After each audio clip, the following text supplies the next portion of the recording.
موضوعات پہ ہم نے گفتگو کی اور بڑی ڈیٹیل کے ساتھ ہم نے نماز کی گہرائیوں کو بھی سمجھا، شرائط و فرائض، اور یہ سارا مضمون، یہ سارا ہمارے پاس جس کو کہہ سکتے ہیں کہ سارا کنٹینٹ ہمارا یہ موجود ہے۔ جس کو چاہیے انشاءاللہ وہ مسجد کے پیج پر جا کر سارے خطابات دوبارہ سن سکتا ہے۔ قرآن کے حوالے سے ساری تفصیلات کہ قرآن میں کیا کیا برکتیں ہیں، کیا کیا حیرت انگیز برکتیں ہیں۔ عقل حیران ہو کر رہ جاتی ہے جب ہم دیکھتے ہیں کہ قرآن میں اللہ تعالیٰ نے ہمارے لیے کیا کیا رکھ دیا ہے اور کن کن آیتوں میں کیا کیا برکتیں رکھ دی۔ اور رسول اللہ صلی اللہ علیہ وسلم کے وظیفے، اس حوالے سے ہماری بہت اہم گفتگو ہوئی تھی، جس میں چھوٹے چھوٹے وظیفے رسول اللہ روزانہ کیا کرتے تھے، لیکن بے پناہ اس کی برکتیں، حیرت انگیز برکتیں۔ سارا مضمون ہمارا، یہ سارا مواد آپ کو مسجد کے پیج پر مل جائے گا۔ آج ہماری گفتگو کا عنوان، ٹاپک ہے اولاد کی تربیت۔ اولاد کی تربیت یہ آج کا ہمارا ٹاپک ہے، اور یہ سیکنڈ لاسٹ لیکچر ہے ہمارا۔ کل کا ہمارا جو لیکچر ہوگا وہ انشاءاللہ تعالی اس بار کا آخری لیکچر ہوگا۔ اس کے بعد ایک آدھ مہینے بعد انشاءاللہ آپ لوگوں سے پھر ملاقات ہوگی۔ سفر ہے میرا انشاءاللہ اس کے بعد، لہذا کل کا لیکچر ہمارا آخری لیکچر ہے۔ اللہ تعالیٰ نے قرآن کریم میں ارشاد فرمایا، درود شریف پڑھ لے، اللہم صلی اللہ علیہ وَاعْلَمُوا، جان لو، انما اموالکم واولادکم فتنہ، تمہارا مال اور تمہاری اولاد فتنہ کیا ہے؟ فتنہ وہ نہیں ہے جس کو ہم اپنی لینگویج میں فتنہ کہتے ہیں، اپنی لینگویج میں فتنہ کہتے ہیں، وہ فتنہ نہیں۔ لفظ فتنہ کا معنی عربک لینگویج میں ایگزامینیشن ہوتا ہے، آزمائش ہوتا ہے۔ کیا ہوتا ہے؟ ٹیسٹ ہوتا ہے۔ یعنی تمہاری اولاد اور تمہارا مال تمہارے لیے امتحان ہے، تمہارا مال اور تمہاری اولاد تمہارے لیے امتحان ہے۔ اپنا مال تمہیں کہاں خرچ کرنا ہے، کیسے خرچ کرنا ہے، کیوں خرچ کرنا ہے، کتنا خرچ کرنا ہے، یہ عقل تو آپ کے پاس ہے، اس پہ مجھے تفصیل ڈالنے کی ضرورت نہیں ہے، مال کی فکر سب کو ہوتی ہے۔ انما اموالکم واولادکم فتنہ، اموالکم میں تفصیلات آتی ہیں زکوٰۃ کی، قربانی کی، صدقے کی، کہ ہم لوگ اللہ تعالیٰ کا حق ادا کرتے ہیں نہیں کرتے ہیں، جو اس نے اپنی مخلوق میں ہم پر لازم رکھا ہے۔ لفظ اولادکم فتنہ جو قرآن میں آیا ہے وہ اس معنی کر ہے کہ تم انہیں پیدا کرتے ہو، پھر انہیں پالتے کیسے ہو، ان کی پرورش کیسے کرتے ہو، انہیں کیا سکھاتے ہو، پھر جب تم دنیا سے رخصت ہوتے ہو تو انہیں کیا نصیحت کر کے جاتے ہو اور کس حال پہ چھوڑ کے جاتے ہو، اور تمہارے بعد وہ کیا کیا کرتے رہیں گے۔ یہ ساری چیزیں ایک ماں باپ کی آزمائش ہے، ماں باپ کی آزمائش، یاد رکھیے۔ آگے اللہ تبارک و تعالیٰ ارشاد فرماتا ہے، سورہ بقرہ کی یہ آیت بھی سمجھنے کی ہے۔ حضرت یعقوب علیہ السلام، کون؟ حضرت یعقوب علیہ السلام دنیا سے رخصت ہو رہے ہیں۔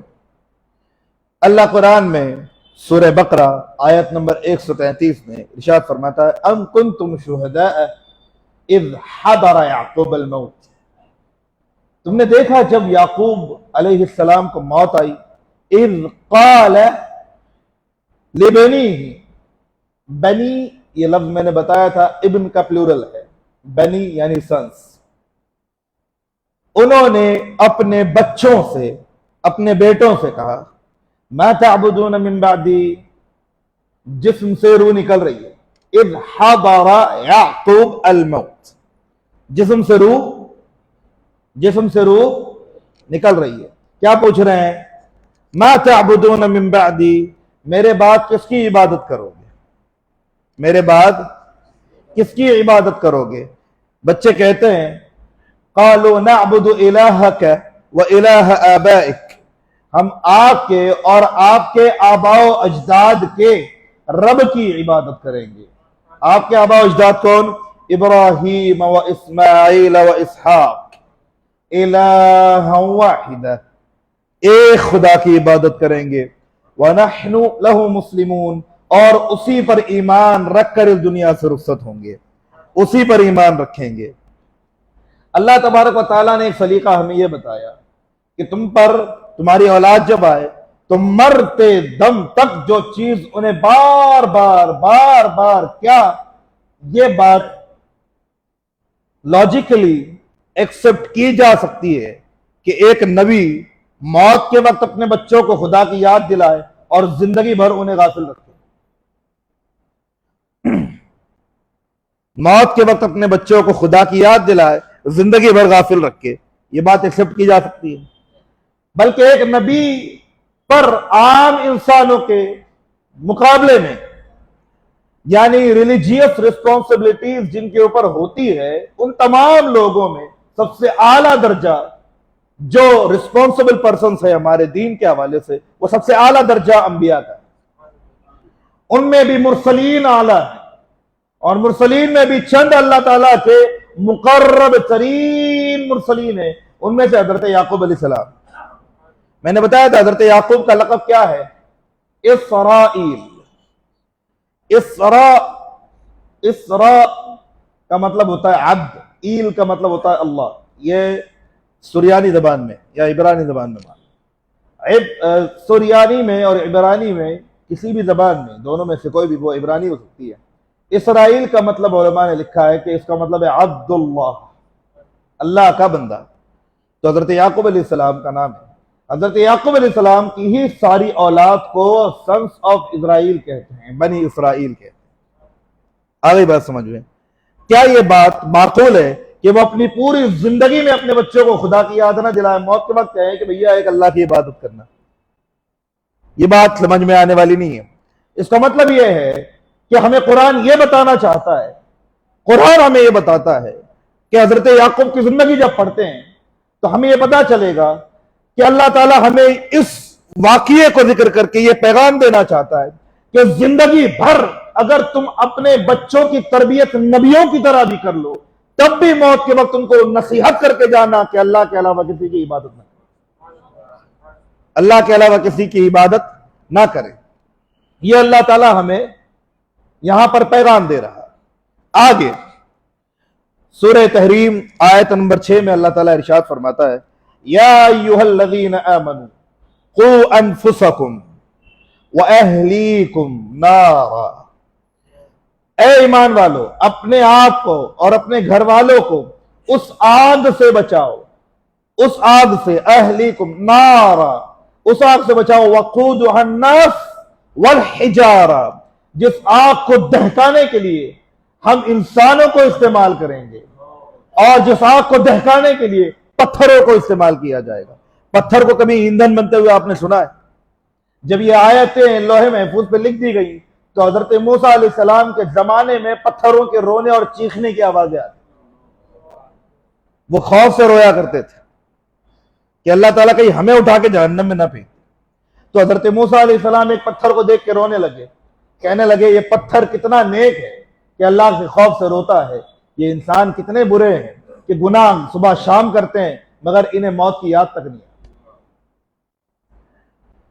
یہاں اللہ فرماتا ہے کہ اپنے گھر والوں کو جہنم کی آگ سے بچاؤ، علیہا ملائکۃ غلاظ شداد، اس آگ سے جس پر ہم نے سخت ترین عذاب دینے والے فرشتے لگا رکھے، لا یعصون اللہ ما امرہم، وہ اللہ کی نافرمانی نہیں کرتے، ویفعلون ما یؤمرون، جو اللہ حکم دیتا ہے وہی کرتے۔ نبی کریم نے جب دین کی دعوت دینی شروع کی تو اس میں اللہ تعالیٰ نے جو نبی کریم کو آئین دیا، جو دستور دیا، دعوت کے جو رول دیے، جو اصول دیے، اس میں سب سے پہلا اصول اللہ نے یہ دیا۔ سورہ شعراء آیت نمبر 214 میں اللہ فرماتا ہے وَأَنذِرْ عَشِيرَتَكَ الْأَقْرَبِينَ، اے محبوب اقرب اور قریب، یہ دونوں میں there is a huge difference between اقرب and قریب، بہت بڑا فرق ہے۔ آپ دیکھیں، قریب کا مطلب ہوتا ہے کلوز، اقرب کا مطلب ہوتا ہے کلوزر، کلوزر یعنی کلوزر مور دین any person جو آپ سے دوسروں کے مقابلے میں بہت زیادہ قریب ہے اس کو اقرب کہتے ہیں. کسی شخص کے لیے اس کی بیوی، اس کے ماں باپ، اس کے بچوں سے زیادہ کوئی اور کوئی قریبی ہوتا ہے؟ اللہ محبوب سے کہہ رہا ہے وَأَنذِرْ عَشِيرَتَكَ الْأَقْرَبِينَ، اے محبوب دوسروں کو دعوتیں نہ دو، پہلے اپنے گھر والوں کو اللہ کا ڈر سنا، پہلے اپنے گھر والوں کو دین کی دعوت دو. مسجدوں میں ہم بہت بڑا بنتے ہیں، بازاروں میں ہم سے بڑا مفتی کوئی نہیں ہوتا، ہم سے بڑا چرب زبان کوئی نہیں ہوتا، اور اپنے گھر میں ہم سے بڑا نکما کوئی نہیں ہوتا. یہ الٹا کھیل ہے، یہ نہیں ہونا چاہیے. ہر ایک پر ہمیں اعتراض کرنا ہوتا ہے نا. باہر ملکوں میں مسجدوں میں جو ہر بات پہ ہر چیز کو نوٹس کرنے والے، اعتراض کرنے والے لوگوں کے لیے ایک ٹرم یوز ہوتا ہے مسجد انکل.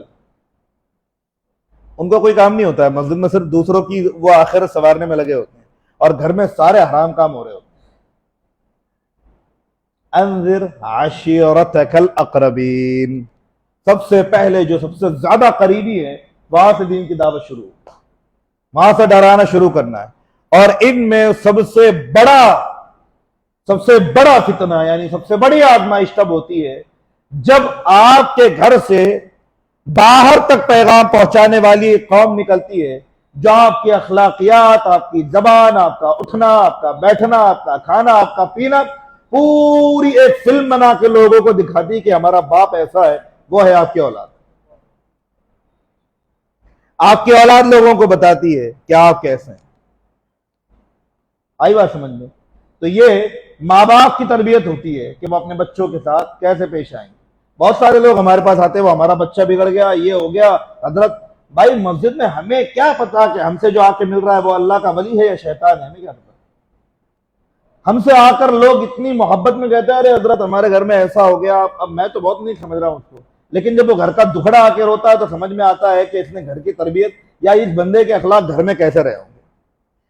کیونکہ آپ کا بچہ بگڑتا ہی نہیں اگر آپ صحیح ہوتے، آپ کا بچہ بگڑتا ہی نہیں اگر آپ صحیح ہوتے. اچھی ماں بچہ پیدا ہونے کے بعد نہیں بنتی، اس کو شادی سے پہلے چنا جاتا ہے. اس کو شادی سے پہلے چنا جاتا ہے. یہ دیکھا جاتا ہے کہ اس کے ماں باپ نے اس کی تربیت کیسے کی. کیونکہ ماں باپ من شب علی شیء شاب علیہ، جو کسی چیز کو بچپن سے لے کے پنپتا ہے اس کی جوانی اور بڑھاپا بھی اسی کے حوالے ہو جاتی ہے. لہذا لڑکی جب گھر سے حیا سیکھ کے آتی ہے، ادب سیکھ کے آتی ہے، نماز و قرآن سیکھ کے آتی ہے تو اپنے بچوں میں اسے منتقل کرتی ہے، اپنے بچوں میں وہی چیز وہ رکھتی ہے. آئی بات سمجھ میں؟ تو یہ ساری چیزیں اس وقت سوچنی ہوتی ہے جب زندگی کی شروعات بھی صحیح سے نہیں ہوتی. تو اچھے ماں باپ لوگ شادی سے پہلے ہوتے ہیں اور شادی کے بعد وہ اچھی اولاد کو پیدا کرتے ہیں. اولاد بری تب ہوتی ہے جب ماں باپ اچھے نہیں ہوتے.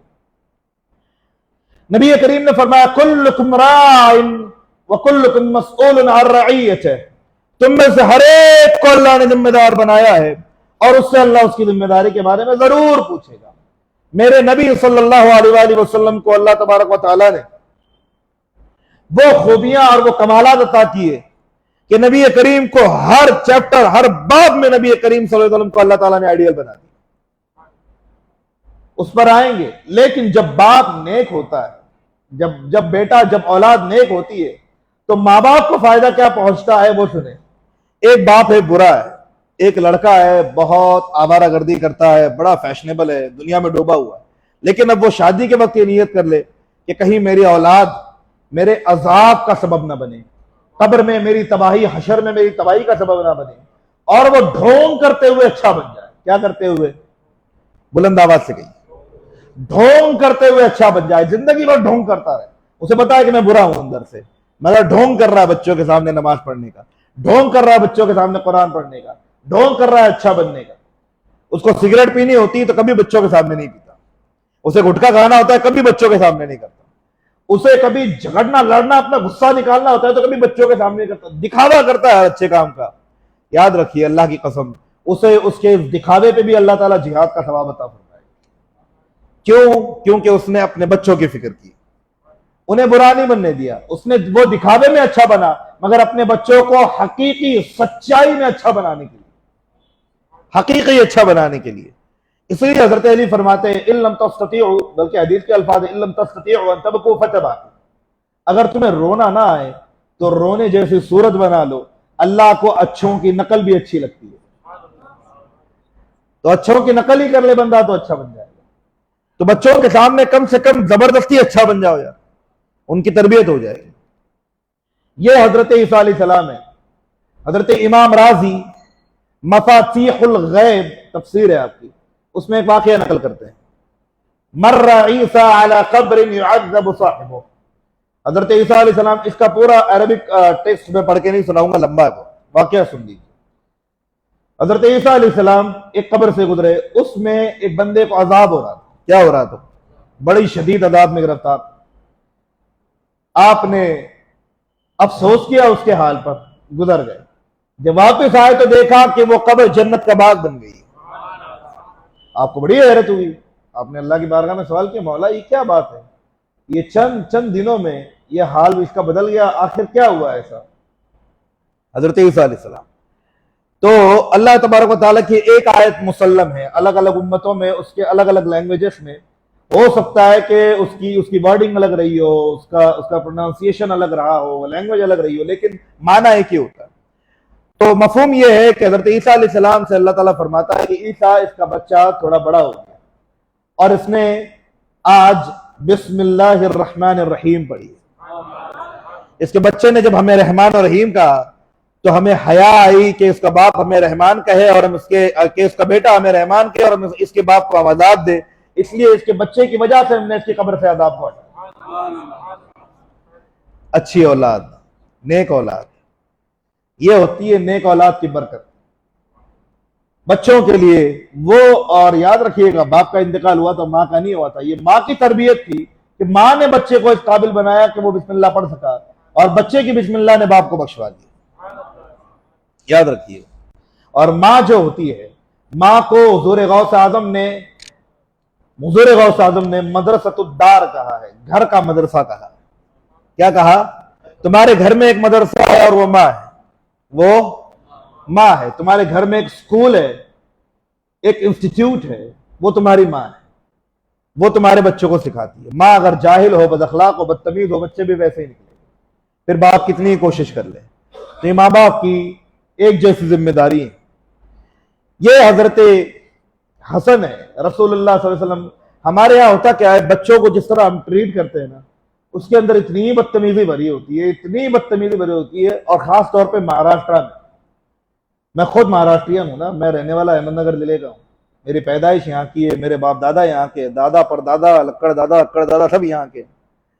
میں زبان بتا رہا ہوں آپ کو یہاں کی. ہماری زبان کا انداز کیا ہوتا ہے، ابے تمہیں تو تڑا بچوں کے ساتھ ہٹ.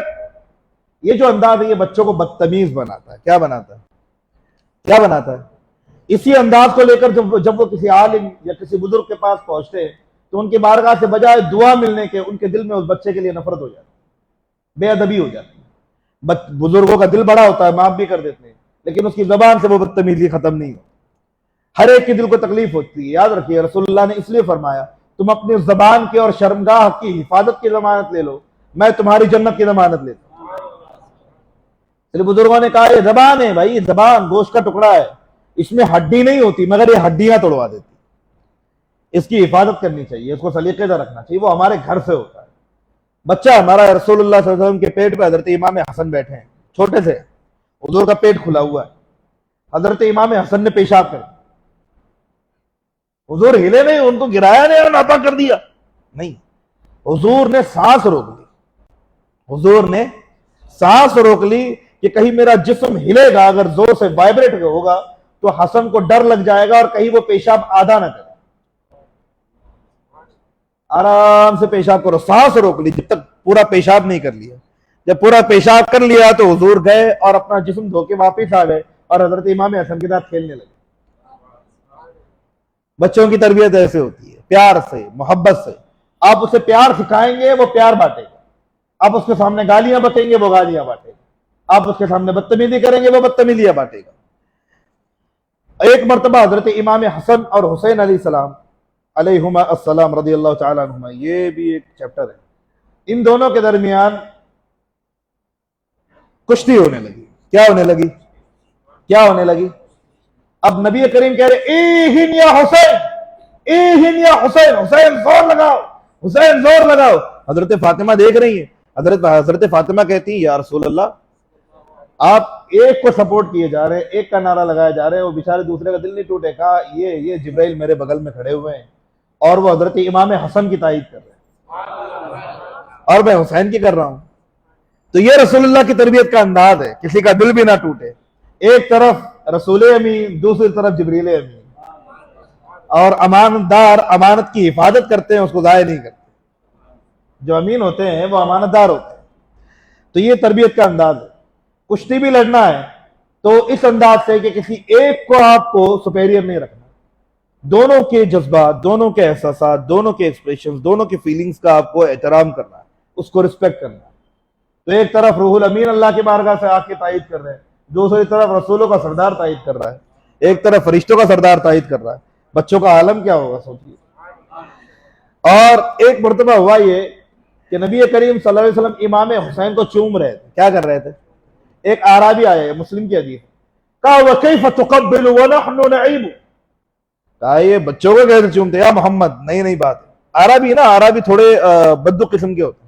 کہا یہ کیا تم بچوں کو چوم رہے؟ بچوں کو چومنا مردانگی کے خلاف. یعنی یہ اتنی شدت تھی کہ بچوں کو چومنے کو مردانگی کے خلاف سمجھتے تھے. رسول اللہ صلی اللہ علیہ وسلم نے فرمایا کہ میرا اس میں کیا گناہ اگر اللہ نے تیرے دل سے رحمت نکال دی. میرا اس میں کیا گناہ اگر اللہ نے تیرے دل سے رحمت کھینچ لی، نکال لی. بچوں کے ساتھ محبت سے پیش آئیں. آپ ان کو جتنی محبت دیں گے وہ اتنی محبت کے ساتھ آگے بڑھیں گے اور اتنی ہی محبت آگے دیں گے. انہیں رحم دلی گھر سے سیکھنے کو ملتی ہے. گھر میں بدتمیزی دیکھیں گے، سختی دیکھیں گے، آپ روڈلی ٹریٹ کریں گے، وہ باہر دنیا کے اندر یہ تماشا کریں گے، باہر آپ کے اخلاق کا ڈسپلے بن کر کھڑے ہو جائیں گے. اور بچوں کے ساتھ سب سے بڑی، اور ایک مرتبہ نبی کریم صلی اللہ علیہ وسلم حضرت امام حسن چھوٹے سے ہیں، نبی کریم کے سامنے بیٹھے ہوئے ہیں. نبی کریم صلی اللہ علیہ وسلم اپنی زبان نکالتے ہیں، امام حسن پکڑتے پیچھے کھینچ لیتے ہیں. نبی کریم پیچھے کھینچتے، وہ زور زور سے ہنس رہے ہیں. نبی کریم اس بات پہ کہ امام حسن اتنا مسکرا رہے ہیں، نبی کریم خوش ہو کے دعائیں دے. بچوں کا مسکرانا یا بچوں کو مسکرانے کے لیے ان کے ساتھ کھیلنا بھی رسول اللہ کی سنت. کوئی اپنے بچے کو، ہم بچوں کو ٹائم نہیں دیتے، ہمارے پاس ٹائم نہیں ہوتا بچوں کو دینے کے لیے، اور پھر ہمیں شکوہ ہوتا ہے کہ ہمارے بچے سیکھ ہی نہیں رہے کچھ. آپ سکھا کہاں رہے؟ آپ سکھا کہاں رہے؟ ان کو نرم دلی، محبت، ہنسنا، کھیلنا، ان کے دل بہلنے کا جو مصدر، جو سورس ہونا چاہیے، وہ ان کے ماں باپ ہوں، رشتہ دار ہوں، گھر والے. انٹرنیٹ، موبائل، ٹی وی، یہ ساری چیزیں نا، اس میں بچہ جب لگ جاتا ہے تو دنیا سے الگ ہو جاتا ہے. یہ سب کے بچوں کے ساتھ ٹھیک ہے، بڑھتی ہوئی دنیا کے ساتھ وہ چیزیں ضروری ہیں، مگر اس کے ساتھ ساتھ ماں باپ اپنا ایک خاص وقت دے. رسول اللہ امام حسین کو گلیوں، امام حسین کے پیچھے بھاگ رہے ہیں، اور ایک تنگ گلی میں نبی کریم صلی اللہ علیہ وسلم کبھی ادھر ہو جاتے ہیں، کبھی ادھر ہو جاتے ہیں. حدیث کے الفاظ ہے کہ رسول اللہ جان بوجھ کر امام حسین کو بچ کر بھاگنے کا موقع دے رہے ہیں، کبھی ادھر ہو رہے ہیں، کبھی ادھر ہو رہے ہیں. اور امام حسین جان بوجھ کے بھاگ رہے ہیں اور نکل کے بھاگ رہے ہیں، بچ کے بھاگ رہے ہیں. اس سے کیا ہوتا ہے؟ بچوں کا جو ویل پاور ہے، جو سیلف کانفیڈنس ہے، وہ بلڈ ہوتا ہے کہ ہم بچ سکتے ہیں، ہم نکل سکتے ہیں، ہم اتنی بڑی طاقت سے بھی لڑ سکتے ہیں. اب نبی کریم کے وہ کبھی پاؤں کے نیچے سے نکل جائے، کبھی سائڈ سے نکل جائے، کبھی یہاں سے نکل جائے. رسول اللہ اس طرح اپنے بچوں کی تربیت کرتے ہیں. ہم کیسے کرتے ہیں؟ شیطانی کر، کیا شیطانی دکھا، جب بیٹھ جا. یہ انداز نہیں ہونا چاہیے، یہ انداز نہیں ہونا چاہیے. بچوں کو برداشت کرنا چاہیے، کیونکہ جب وہ آپ سے برداشت دیکھیں گے تو برداشت سیکھیں گے، برداشت کریں گے. وہ آپ کو برداشت کرتا ہوا دیکھیں گے تو برداشت سیکھیں گے، برداشت کریں گے. آپ کو فوراً ریئیکٹ کرتا ہوا دیکھیں گے تو وہ بھی ریئیکٹ سیکھیں گے، ریئیکشن دیں گے. یہ اثر ہے، بچوں پہ چھپتا ہے، بچوں سے دکھتا ہے، بچوں سے نکلتا ہے اور بچوں کے ذریعے باہر پہنچتا ہے. ان کے ساتھ بیٹھ کر گناہوں کا بازار گرم مت کیجیے. اسکرین پہ گندی فلمیں آ رہی ہوتی ہے، اس کو باپ اپنے بچوں کے ساتھ بیٹھ کے انجوائے کر رہا ہوتا ہے. شرم و حیا سے ڈوب مرنا چاہیے باپ کہ اس کی بچی 15-20 سال کی ہوتی ہے، آدھے کپڑے پہنے ہوئے، اور باپ اپنی بچی کے ساتھ ڈانس کر رہا ہو، اور جب اس کی بچی کا ریپ ہو جاتا ہے تو کہتا ہے کہ دنیا میں انسانیت ختم ہو گئی ہے، درندگی چھا گئی ہے۔ اس درندگی کو پروان چڑھانے والا تو ہی تھا۔ تیرے جیسے بے حیا باپوں نے بے حیا بچیوں کو جنم دیا، جن بے حیا بچیوں نے با حیا مردوں کے اندر بے حیائی کا شیطان پیدا کر دیا، اور اس بے حیائی کے شیطان نے جب اس بے حیا بچی کی جان لے لی تو تجھے دنیا ساری کی ساری درندگی نظر آنے لگی۔ یہ سارا سسٹم، یہ سارا گیم تمہارا کھیلا ہوا۔ ایک اینکر اعتراض کرتے ہوئے یہ کہہ رہی ہے، غیر مسلم اینکر، کہ اگر صرف بے پردگی کرنے سے یا حجاب نہ پہننے سے اگر بے پردگی پھیلتی، حجاب نہ کرنے سے اگر شیطانیت پھیلتی، حجاب نہ کرنے سے اگر لوگوں کے اندر سیکس کی شمتا، اگر اس طرح سیکشول نظریات لوگوں کے گندے ہوتے، اگر یہ وجہ ہوتی تو آسمہ کے ساتھ ریپ نہیں ہوتا، فلاں کے ساتھ ریپ نہیں ہوتا، فلاں بچی کے ساتھ ریپ نہیں ہوتا۔ اس کا جواب دینے والے بھی ایسے بے وقوف بیٹھے ہوتے جن کو جواب دینا نہیں آتا۔ جواب سیدھا سیدھا یہ تھا کہ جب نوجوان لڑکیوں نے اپنے جسم سے کپڑے نکال کے پھینکے، بے حیائی کا بازار گرم کیا، بے حیائی کا بازار گرم کیا، نفس کے شیطان کو بھوکا درندہ بنا دیا، تو وہ درندہ جب پروان چڑھنے لگا تو اس شیطان نے یہ نہیں دیکھا کہ پھر بچی کیا ہوتی ہے اور جوان کیا ہوتی ہے۔ اگر یہ نوجوان لڑکیاں حیا کی حفاظت کرتی تو وہ بچی بھی اس بے حیائی کا شکار نہ ہو، اس بے حیائی کے درندے کا شکار نہ ہوتی۔ یہ ہمارے گھر کی تربیت، ہمارے گھر کی تربیت۔ اسی لیے حضرت سفیان ثوری فرماتے جس گھر میں ایک بے حیا عورت ہو، جس گھر میں ایک بے حیا عورت ہو، اس گھر میں کائنات کی ساری نیکیاں لا کے رکھ دو، اللہ تعالیٰ ان سب کو گناہوں میں تبدیل کر دے گا، ان سب کو گناہوں میں تبدیل کر دے گا۔ کائنات کی ساری نیکیاں لا کے وہاں رکھ دو، ان سب کو اللہ گناہوں میں تبدیل کر دے گا۔ اور تمہارے گھر کی عورتیں بیٹھ کے فلمیں دیکھ رہی ہوتی تمہارے ساتھ، بچوں کے ساتھ، وہ گندے گانے دیکھ رہی ہوتی، گندے ناچ گانے دیکھ رہی ہوتی، ڈانس دیکھ رہی ہوتی، پھر تم یہ مولانا سے جا کے کہتے ہو کہ دعا کریے ہمارے بچے سدھر جائے، ہمارے بچوں کے یہ ساتھی ہو جائے، پیروں کو جا کے نظرانے دیتے ہو کہ ہمارے بچوں کے سدھرنے کی دعا کرو۔ ارے تو اپنے گھر کا وہ فرد ہے جس کے اوپر اللہ نے فرض ذمہ داری عائد کی ہے کہ اپنے بچوں کو سنبھالے، تو نہیں سنبھالتا تو دوسرے لوگ دعا کر کے کیا کریں گے؟ کیا کریں گے؟ تمہارے گھر میں جتنی، اسی لیے اللہ فرمایا، اللہ نے کیا فرمایا، وما اصابکم من مصیبت فبما کسبت ایدیکم، جو مصیبتیں تم پر آتی ہیں نا یہ تمہارا اپنا کیا دھرا ہے، اپنا کیا دھرا ہے، تم اب خود کرتے ہو۔ یہ رسول اللہ صلی اللہ علیہ وآلہ وسلم ہے جن کی زندگی ہمارے لیے آئین ہے، اور بچوں کے ساتھ ہمارا ایک عجیب سسٹم ہوتا ہے، ہم اس کو معاشرے میں جینا نہیں سکھاتے، ہم اسے معاشرے میں، سماج میں جینا تک نہیں سکھاتے۔ جینا ہم اسے کیسے سکھا رہے ہوتے ہیں؟ کمپٹیشن کرتے، تجھے فرسٹ آنا ہے، تجھے اس کے آگے جانا ہے، تجھے اس کو ہرانا ہے۔ ایون اگر سپورٹس میں دیکھیں آپ، تجھے اس کو ہرانا ہے، تجھے اس کو ہرانا ہے، تجھے اس کو ہرانا ہے۔ پتہ ہے آپ کو ہمارے یہاں جب گیم اور سپورٹس کھیلے جاتے ہیں یا بچوں کے گیم کھیلے جاتے ہیں تو وہ کرسیوں والا ایک گیم ہوتا ہے جس پہ کسی ایک کو گرانا ہوتا ہے، پھر سب بیٹھ سکتے ہیں، تو کسی ایک کو گرایا جاتا ہے تاکہ سب اس پر کمفرٹیبل ہو کر بیٹھ سکیں، یا کسی نہ کسی کو گرا کر اپنی جگہ بنانی ہوتی۔ ایک کھیل یہ ہوتا ہے۔ ایک کھیل وہ ہے جو چائنا سکھاتا ہے اپنے بچوں کو کہ چھت کے 4 کرسیوں پہ 5 لوگ، 5 بچے ایک دوسرے کو کیسے سنبھال کے بیٹھیں گے۔ وہ اپنے بچوں کو ایک دوسرے کو سنبھالنا سکھاتے ہیں، اور ہم ایک دوسرے کے بچوں کو گرانا سکھاتے ہیں۔ معاشرہ ایسے گرتا ہے۔ یہ نہ سکھائیے کہ آپ کا بچہ کسی سے آگے کیسے بڑھے گا، اسے یہ سکھائیے کہ وہ سب کو لے کے آگے کیسے بڑھے گا۔ اسے یہ مت سکھائیے کہ جب تم اپنے 4 دوستوں کے ساتھ بیٹھ کے ایگزام کی تیاری کرو تو تمہارے سمجھ میں اگر کچھ اچھی باتیں آ جائیں، جس سے ایگزام کے کچھ ایسے پوائنٹس تمہارے سمجھ میں آئے کہ جس سے آسانی سے تم اپنے ایگزام کی تیاری کر سکتے ہو اور اس میں تمہارے اچھے نمبر آ سکتے، تو اپنے دوستوں سے اس کو چھپا کے رکھو نہیں، اس نیت سے اس کو شیئر کر لو کہ میں انہیں بھی بتا دیتا ہوں، انہیں بھی بتا دیتا ہوں، انہیں بھی بتا دیتا ہوں۔ اللہ تبارک و تعالیٰ کے فضل سے ہم چاروں ایک نمبر آ جائے تو اچھی بات ہے۔ ذالک فضل اللہ یؤتیہ من یشاء، یہ درد ہم نہیں سکھاتے، ہم نے ہمیشہ اس کو توڑنا سکھایا۔ نتیجہ کیا ہوا؟